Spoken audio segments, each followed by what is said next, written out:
दर्शक बंधु इप्सिता किचन को आपण समस्त को अनेक अनेक स्वागत जनाऊँगी। मार्केट रे मिलुथिबा पाचिला आंबर लस्सी आपण माने निश्चय पीथिबे।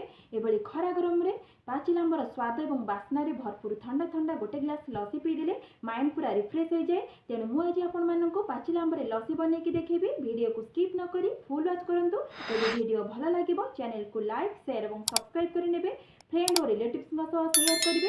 तेज चलतु स्टार्ट करवा आज रेसिपी। देखो ये लस्सी को बनवाई मुझे दुईटी पाचिला आम नहीं तार डेम्फु पटू टी आम काटी नेबा तापर साइड रू ताकू काटी नेबा। जेकोसी आंब भी आपण मैंने नहीं पारे। छुरीर आगपटे टी एमती कट कर नेबे। Square size rho T cut कर नेबे। ऊपर को टी प्रेस कर नेबे। देखो केते इजिली रस गुड़िक बाहरी गला। आपण मैंने चाहिए स्पून साहाଯ୍ୟରେ ମଧ୍ୟ रस गुड़िक बाहर कर नेबे। जेहेतु गार्निशिंग बेले मोर टिके स्क्वायर साइज रो आंब दरकार से मुझे एमती करनेली। आपण मैंने स्पून साहाଯ୍ୟରେ भी बाहर कर नहीं पारे। आ गोटे आंब को सेमती काटी नौची।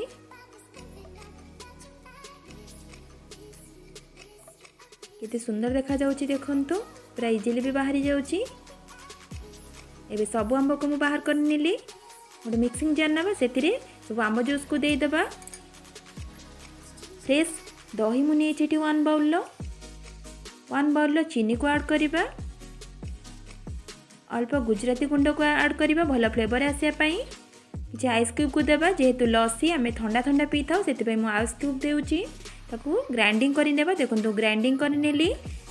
एबे ग्लास को ताकू ढाली नेबा। केते क्रीमी और केते सुंदर देखा जाउची देखंतु। ताकू एबे आम गार्निशिंग करिबा।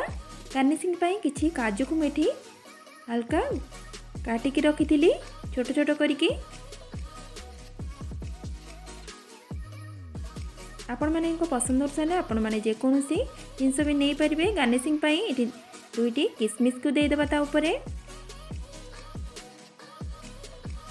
जो काटिकी आंब को रखी स्क्वायर साइज रो सेतिरु किछि रखी ताकू भी गार्निशिंग कर देबा।